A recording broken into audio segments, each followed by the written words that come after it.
We're starting right where a lot of Nigerians are right now, or at least what they're thinking about, and that's petrol. The queues are getting longer, filling stations still shut. And this morning, we find out if there is hope or renewed hope on the horizon, or we'll continue like this. We have joining us on the program Mr. Billy Gillis-Harry, who's the national president of Petrol. Petrol is the Petroleum Retail Outlet Owners Association of Nigeria. Good morning, Mr. Gillis-Harry. Welcome to the Morning Brief. Yeah, good morning. Good morning.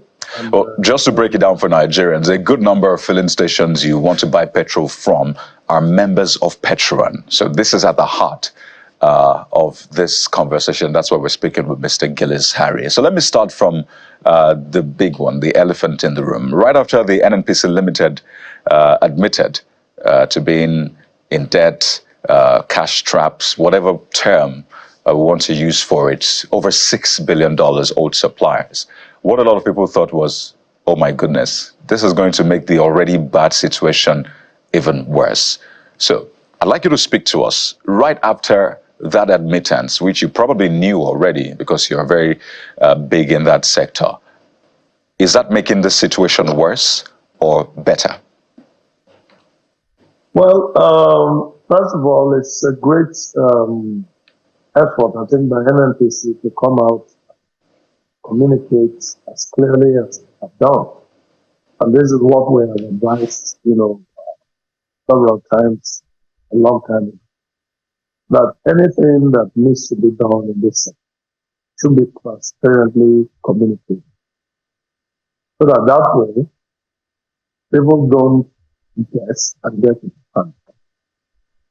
For us, as retail outlet owners, it's a situation that has given us, a concern to also look inwards and see what additional solutions we can bring. It shouldn't be a debt now. It is information that we can work with to be able to look out for other solutions out of the box. So it's going to be a tough one because NNPC is the only organization today that have access to, expendable dollar in pop films or any product at this time, because they have a ready market where the crude oil and gas is found in Nigeria is exported to, and the end dollar, which is the main currency that's involved in importation of petroleum products. And given that our refineries, trials with carbs is not really, coming on stream. So it definitely means that we have to think out of the box and become creative in certain ways that to be able to help us to serve Nigeria. For my members, we have suffered a great deal. You see our filling stations busy and big and bold across the country, but there's no business to tell the same story. So it's a concern for all of us, but it is not a debt now. I think we can all think out of the box and come out with a solution. All right, Mr. Gillis-Harry, there are lots of things rather that we can pick out from what you've said. The goal is simple, and I think that's also important to reiterate. Petrol, it's as simple as that. Nigerians want to have petrol available to them at a, considerable cost, right? Not people buying it for 1,000 naira plus, some outrageous prices that we see out there. So that is quite simple. And all of the conversation we'll have today will be geared towards that. You've mentioned that now you're looking for creative ways to, find a way to solve that problem, Jeffrey. And I think that creativity is what we're looking for. But I'm very interested in the point he made about the NNPC Limited being the only organization that has access to expendable forex. If NNPC that has access is owing $6 billion plus, I just wonder.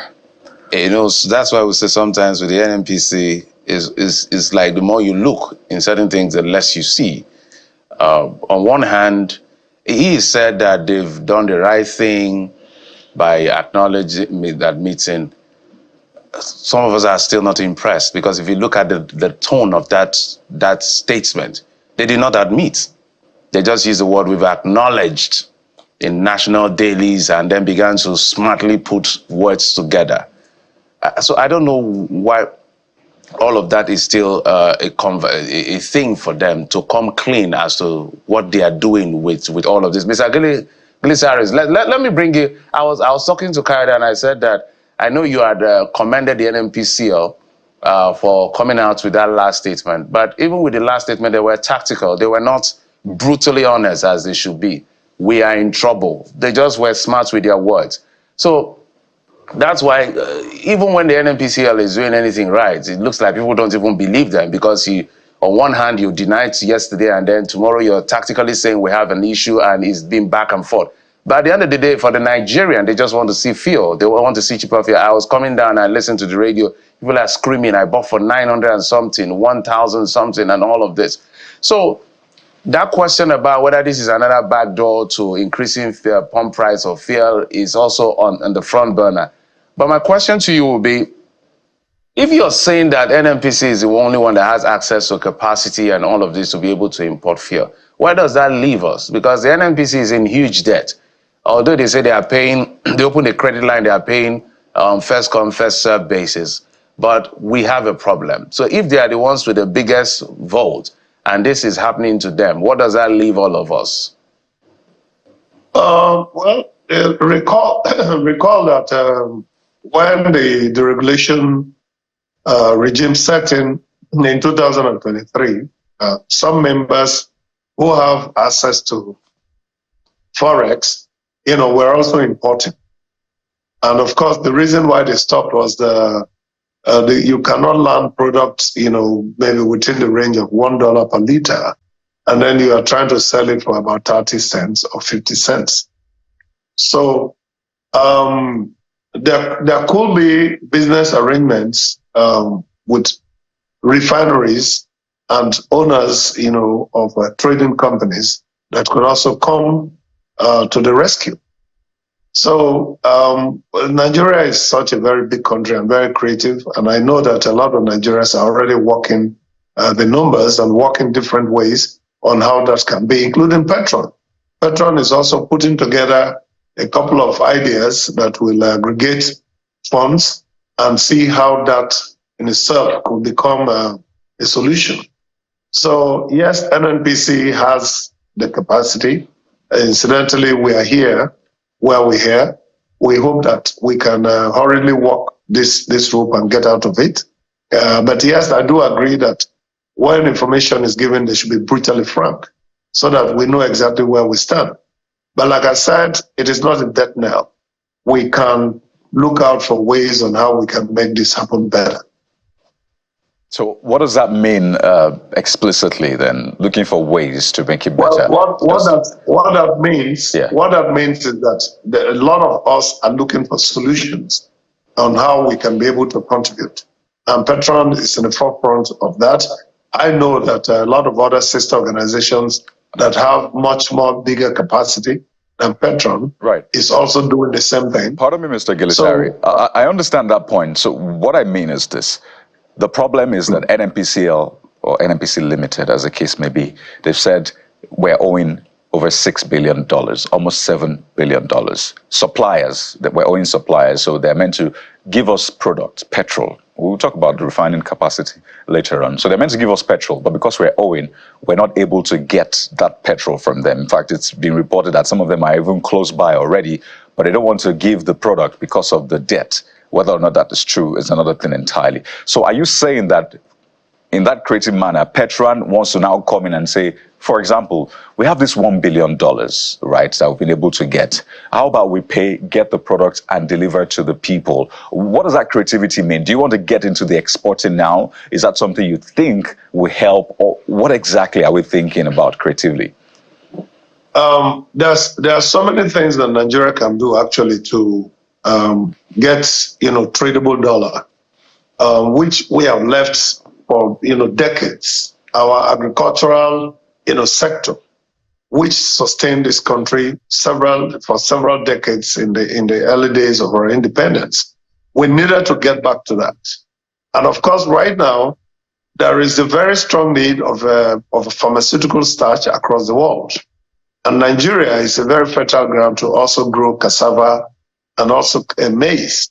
So there could be a very smart and fast way of talking with everybody concerned. It's not just only Petrol that should work on it. The governors should come to the rescue. Land should be accessible. We should start to look for how we can get additional income, and in a very speedy and very creative way to be able to pay for our export bills. Now, this is what I think that we should focus to do as a country, and I do encourage our government to start looking into that area. For Petrol, we are already ahead of the game. We are already talking to some of these trading companies to be able to see how we can aggregate Naira in Nigeria in exchange for their imports into us. So that also will work. We will still need quite a lot of approvals to get that done.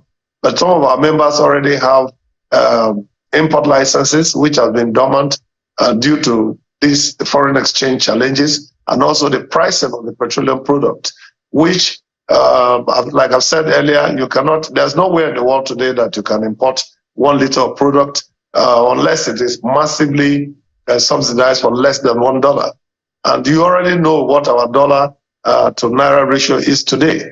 That is not going to be what will be very, very encouraging for any trader to bring in product for, say, $1 and then sell for less. It must have to make profit to be able to pay for the cost of money and also be able to restock. So that's what we are thinking, to do as an association. As a matter of fact, that is why I'm also out to look for how this solution could be, made to become a reality. All right, Mr. Harris, let's look at the things we have now, the stock we have now. How long do you think it can take us?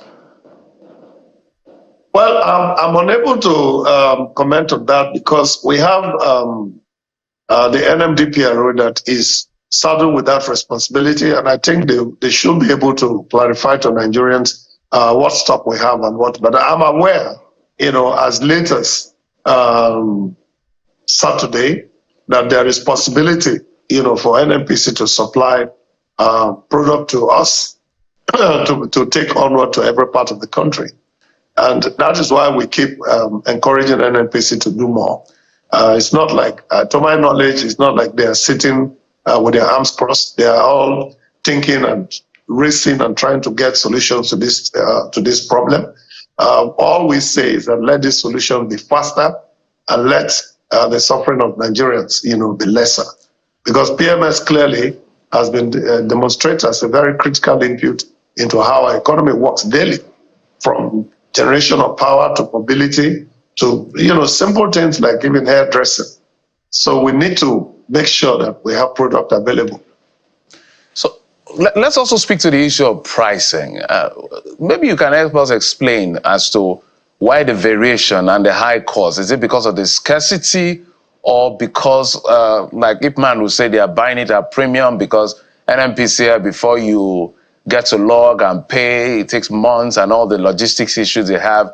So maybe you can help Nigerians understand why the pricing is the way it is at the moment. Because when you listen to people, that is one of their pain points. Besides scarcity, another one is that pain point of high cost of petroleum product like PMS.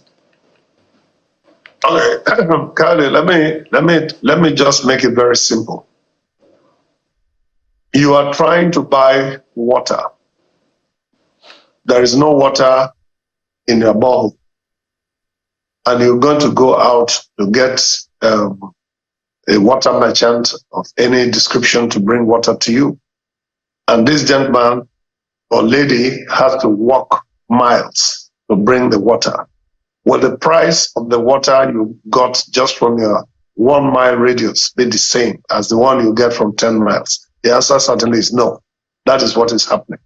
The cost of bringing petroleum product from one location, not just only buying a premium, as our sister organization has said, but also the fact that there is so much involved in bringing that product, and sometimes you are just, bringing in as little as 5,000 liters, 10,000 liters, to be able to keep your business afloat and maybe pay your overheads.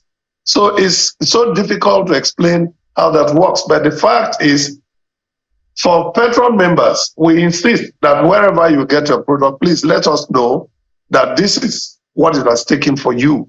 Because if we do not have any, that is why our 3P solution has been very helpful to us. It helps our members to be able to be transparent. And that's why we can beat our chest and defend our members if they sold products for as high as 800 or 900 naira. Somebody who is selling product at 900 naira and is just making a profit of 50 naira per liter. Then you just think about it. How is he going to restock? So that also is part of the patriotic service that we're bringing, at least whatever it is.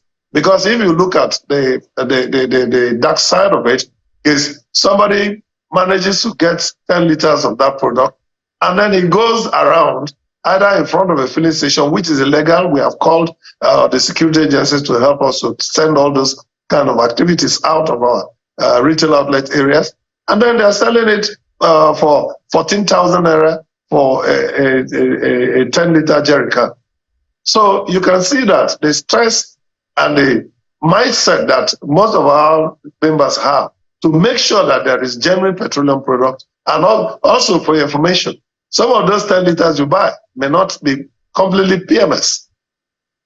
And that's why we discourage, members of the public from patronizing those jerry can, sales of any kind, so that we can focus exactly on what should be able to assist us in growing the economy. If our vehicles break down intermittently, that also becomes a stress point for us as a nation. So the issue of price is just that we are struggling to get the product from one location to the other. And it's very difficult and complex to explain here in 1 minute.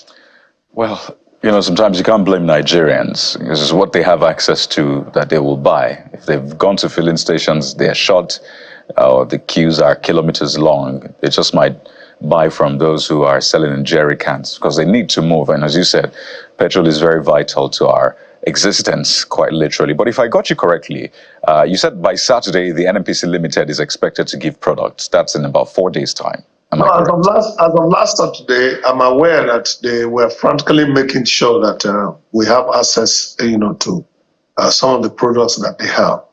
And this is why we are very tolerant and very supportive, because we are aware that NNPC is not folding their hands and not doing something. They are really, really working, to our knowledge, and we consistently try to interface with them, which is a much better, relationship that's established, as opposed to when we do not even know what exactly is the challenge. So sometimes we sympathize with them also for this situation. We've been shouted that you are selling product as 590, 690. Who is bleeding? Somebody is bleeding, and eventually the chickens are coming to roost, because we need to tell exactly what's going on. We cannot play politics with everything. So Nigerians should prepare for a price hike, for the price hike. Well, for me, what I will creditably encourage Nigerians is that let us try to buy petroleum product at the price that the market forces will determine. However, we are fully aware that there is subsidies in different kinds of products across the world, and oil and gas is a natural blessing for Nigerians. So naturally, expecting subsidy to come out, to be paid for that is very right. But I would like to, look at what are the advantages of just only subsidizing PMS. When we have health challenges, we have education challenges, we have transportation challenges, we need to be able to improve our rail lines. So many things that comes to mind, that much money will do. So all of us as stakeholders, I believe my senior partners, Beman, Dapman, Ipman, even Nupeng, PTD are all willing to bring in their best. And all that somebody like me will be requesting is that let's have an open air, mic within ourselves on how all of us can think and bring a solution to the table. It may be something that NNPC alone should not be doing all by themselves in their boardrooms and their executive, offices. We should all come together and look at the situation and provide solutions. It's been said that the NNPC Limited should be properly, listed. If it's a limited, then it should go the full hog, be a limited in spirit and in truth, not just in name, so that we can see some efficiency, effectiveness, and the rest. So basically, the prices are not staying at 600 anymore. In fact, some have already increased it, and it looks like that's where it will stay. So Nigerians should get used to this new normal. But I'm quite curious about the promises that have come the promises have been made rather, but they've not come to fruition. That's the exact expression. And I'm talking about the refineries. Do you hear any chatter? I know the NNPC Limited had spoken about Port Harcourt refinery, saying September is the day or the month at least, Dangote refinery at the same time. So are you hearing any chatter? And is this going to change anything? I know Nigerians need a lot of hope, Mr. Gillis Harry. So are you hearing anything from where you are? And will that change anything significantly? Well, to my knowledge, I know, and I do give credit to the president and his team, that the refineries are given the best attention. At least Port Harcourt is giving very, very frantic and focused attention to make sure that the refinery is coming in stream. And I am very certain, of what I saw and what I know, that the refinery is ready and it should go, active. So, of course, we were vindicated when the NNPC top hierarchy came out and said that the refinery was going to go on stream in September. However, this is just the beginning days of September. Every day, my heart, goes out to those young men and women who are doing the best they can to make sure that the refinery comes on stream. And I believe that that will happen. We're also aware that a lot of discussions are going on with Dangote receiving crude oil and paying for them in Nigerian naira. You recall that Petrol started a conversation several years ago that the local refinery should receive crude oil in Nigerian naira. It will help in cushioning our values, our currency value. And I can still encourage Nigerians to expect that the Nigerian refineries will grow to life and will produce for our daily petroleum consumption. Whether NNPC is going to do that in the first week or the last week, that I don't know. But I do know that a lot of progress has been made. Well, it's cheery to hear you say progress has been made and we should be expecting product this month. Some of us, until we still believe it's a lie. No, it's the truth. It's just a way of managing expectation. So that is now, they now say, okay, you were too pessimistic. I will say, oh, sorry, we're too pessimistic, because we've seen this timeline come and go until we see those PMS roll out or whatever product rolls out of Port Harcourt refineries and trucked out. We're not going to believe them. And that's some mindset for Nigerians, and you can't blame them for that. But we hope. It's our refinery, so we just hope it's going to work, because at the end of the day, it's going to benefit all of us. Nobody's going to be happy for failure to continue, no. So that brings me to the next point of, we spoke to, I think, Mr. Martin Onovo yesterday, who is a petroleum engineer, and he talked about a leadership challenge. It almost feels like one is a prophet of doom, and it's not true. It's just the fact that you can extrapolate based on trend. So I'll give you an instance. We know that the power grid will collapse again, not because we want it to collapse, but because the experts have constantly told us on this program that the things that need to be done, the right investment have not been put in place. So we need to continue to face that challenge. It's like a chronic issue that will be solved one day, but we're not there yet. So with the petroleum and gas sector, or oil and gas sector, we also have those challenges. So in your mind, from where you sit, what can we start to do now to minimize the repetition of some level of failures that we've seen in that sector, or maybe a matter of what the challenges that we've seen that has led us to some of these crises we've seen across board affecting our economy, which you've mentioned in the conversation today? Well, yes, listen to that interview, and of course, it's very important for leadership to be accurate. We should have, square pegs in square holes and round pegs and round holes, and ensure that whoever that is saddled with responsibility actually knows that it is not a show. It is a call to service, and service that really need to be given from the best of your ability, in addition to doing more. Because when you are called to, be in charge of petroleum in Nigeria, you are practically, the president of the country. That's what it is. And that's why we see consistently that the presidents have not relinquished the office of the main minister of petroleum to anybody. So we need to, even though I don't agree with that, because I've always looked at it from the perspective of efficiency. And so because as president, you have so much to oversee. So just saddling yourself with one ministry or one assignment could itself become detrimental. So my advice, and this is what I'll keep saying even in my dream, is that we wake up as Nigerians to first of all smell the coffee and know that nobody will do it for us. We have to do it by ourselves as Nigerians. We have to understand exactly what is required. We need electricity. There is no need for us to be dependent on power grid that has been there since 1924, thereabout. And we have refineries that are quite young.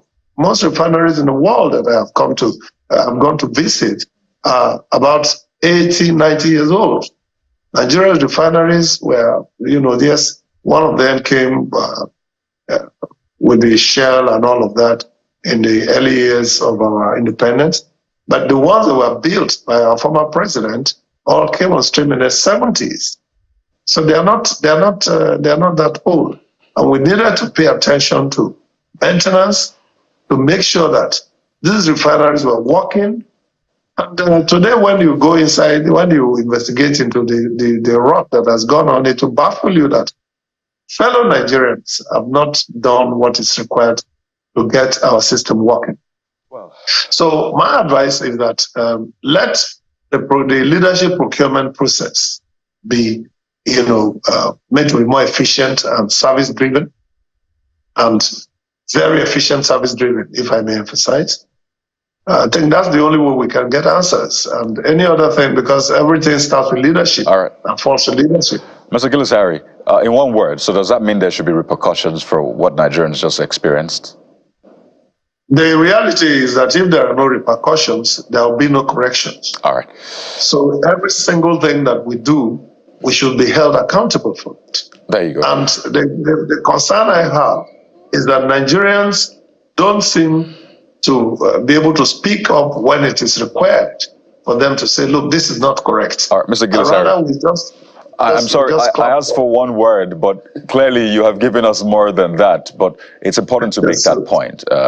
You can't keep taking Nigerians for granted. And we also want to maybe advise or admonish Petrol that you can have a list of filling stations across states that have products so that people know where to go to rather than going around burning the fuel that you don't have looking for petrol. So Petrol can also give out a list, maybe updated on a weekly basis or twice a week. These are the filling stations that have petrol in these states. Nigerians, you can go there. I think that will help Nigerians, right? Well, I can tell you that we are already doing that. We're having product. Where can we find that list, Mr. Gillis-Harry? No, it's not up yet. It's every difficulty that comes, tweaks the to look for solutions. I So would love to we are see that. working on that. And thank you On for giving social us- media, I'm sure Nigeria, in fact, it will be a major sell for, for your outlets. But I would like to thank you so much, Mr. Billy Gillis Harry, who is the national president of Petrol. You've always made yourself available. Thank you for your time on the show. Thank you so much.